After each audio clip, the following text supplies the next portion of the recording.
Hey guys, welcome to Red 50. Thank you for tuning into another video. If you're new to the channel, thank you for stopping by. Make sure to subscribe and hit the notification bell so you don't miss out on future videos. So in today's video, I wanted to talk about the engine braking procedure for new cars.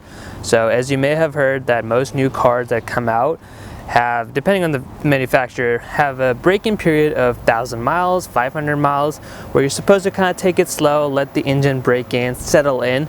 And today we're going to see if that's just truly a myth or something you should be following.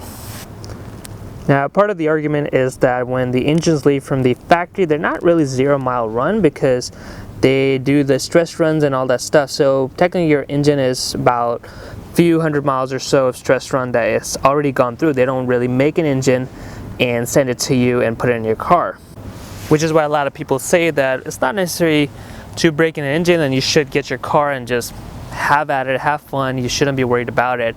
But as you know, most people are gonna say, oh, it's supposed to be 1,000 miles, it's supposed to be 500 miles. So I want to say, like, for my 2019 Mustang GT here, which come with the 5.0 Coyote engine, I actually went ahead and, I was on forums and stuff, and some people were like, oh, you need to do it for 1,000 miles. Some people said, oh, you don't really need to do it.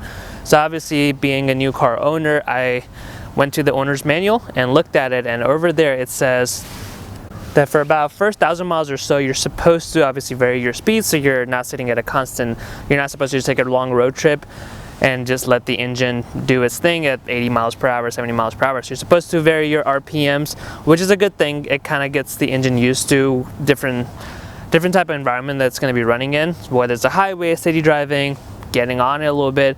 But it also says, like, to keep the RPM, I want to say it was below 4,000, 4,500 RPM or so, and that's what I did for my first 1,000 miles. I did not want to risk it, so for first 1,000 miles or so, I kept my RPM below 4,000 RPM or so. That way, its red line is what, 7,500, so I was below 3,500 or so, and just kept it that way, just to make things simple. I initially wasn't going to follow that, but until I saw it in the owner's manual, I was like, it doesn't hurt, because Ford is saying that you should be keeping a little bit cool on the first 1,000 miles or so, then there's probably a reason why Ford is suggesting that. So even though I didn't want to listen to all the forum posts and everything, I was like, it's a small price to pay, especially I do intend to keep my car for a long period of time. So if I have to sacrifice, or not sacrifice, but just keep it really low RPMs for the first 1,000 miles or so, I don't think it hurts really, because I know it can be really tempting to have a 5.0 and just want to, have fun with it.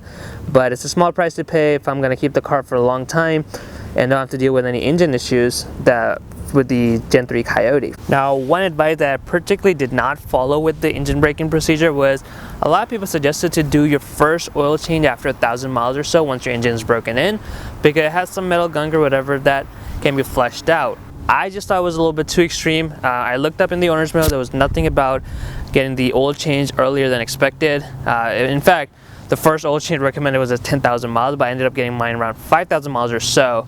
So I definitely didn't follow that. I don't think it's going to be a huge issue. I just thought it was a little bit overkill to get an oil change at 1,000 miles, but we'll see, what time will tell how this engine handles.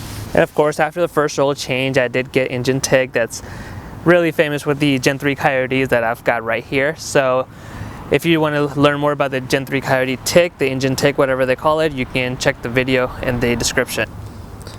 So tick kind of remained for like the cold starts or so. I want to say about 500 or 600 miles or so, but it actually went away on its own. I know a lot of Gen 3 Coyote owners are kind of stuck with the tick, so I luckily did not have to deal with it. Mine went away on its own after 500-600 miles. I've actually gotten like another oil change around 10,000 miles or so. Thankfully, did not hear any engine tick from that oil change, so I'm assuming it should be good for now. A lot of people say even if the tick is there hasn't been any engine issues, so I'm not really worried about that, at least for now. Plus I've got the warranty, so if something does go south, then they can take care of that. So obviously I ended up doing the braking procedures just to not have any issues, but let me know in the comments below, what do you think? Is that a myth, is it a complete myth, or there's some reality to it? For me, I personally felt like 1,000 miles, I'm just getting used to the car too. Coming from a 4.6, it was a lot of power to begin with. So just getting used to the car and everything, I didn't think it was going to be a huge issue for me to take it slow for the first 1,000 miles. So I ended up doing that.